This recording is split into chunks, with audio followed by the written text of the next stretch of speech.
چونکہ ہم بہت سارے افراد کے درمیان رہتے ہیں، انسان زندگی جو ہے اپنی فیملی کے ساتھ بھی گزارتا ہے، پھر کچھ رابطہ پڑوسیوں کے ساتھ ہوتا ہے، رشتہ داروں کے ساتھ ہوتا ہے، اور پھر جب پریکٹیکل لائف میں آتا ہے تو پھر جہاں جاب کرتا ہے، کاروبار کرتا ہے، وہاں بھی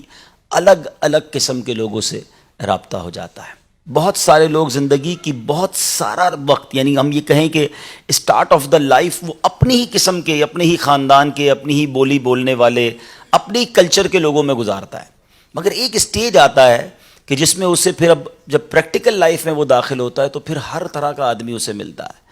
تو ہماری شریعت نے جہاں ہم پر اللہ کے حقوق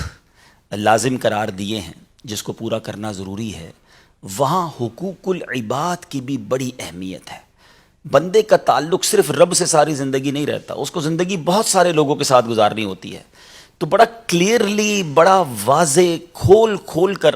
قرآن و حدیث کے ذریعے سب کے حقوق بیان کیے۔ والدین کے ساتھ زیادہ وقت گزرتا ہے تو والدین کے حقوق، بھائی بہنوں کے ساتھ انسان رہتا ہے تو بھائی بہنوں کے حقوق، شادی ہو جائے تو بیوی بچے ہو جاتے ہیں تو ان کے حقوق، کہیں گھر ہوتا ہے تو آس پاس پڑوسی ہوتے ہیں تو ان کے حقوق، اور اب انسان جب فلوٹ کرتا ہے لوگوں کے اندر، اب اس کی پریکٹیکل لائف شروع ہو گئی، سفر کر رہا ہے، کاروبار کر رہا ہے، جاب کر رہا ہے، تو اب زندگی بہت سارے لوگوں کے ساتھ گزرتی ہے، تو پھر عام مسلمانوں کے حقوق۔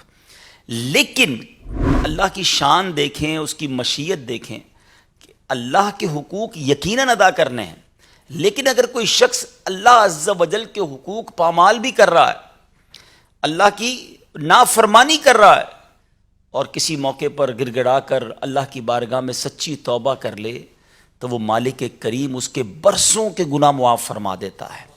برسوں کے وہ حقوق جو اس نے رب کے تلف کیے وہ معاف فرما دیتا ہے۔ نماز ہے، روزہ ہے، بہت ساری ایسی عبادتیں ہیں جو میں جانوں، میرا رب جانے، بندوں سے اس کا کوئی تعلق نہیں ہے۔ لیکن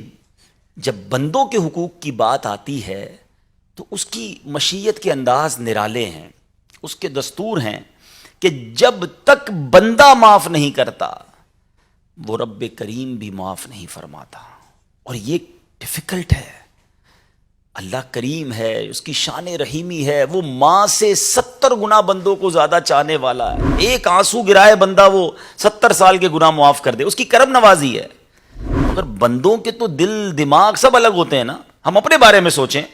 کیا ہمیں کوئی بہت ستائے، بہت تنگ کرے، اتنا تنگ کرے کہ زندگی اجیرن کر دے، پھر معاف کرنا بڑا مشکل ہو جاتا ہے۔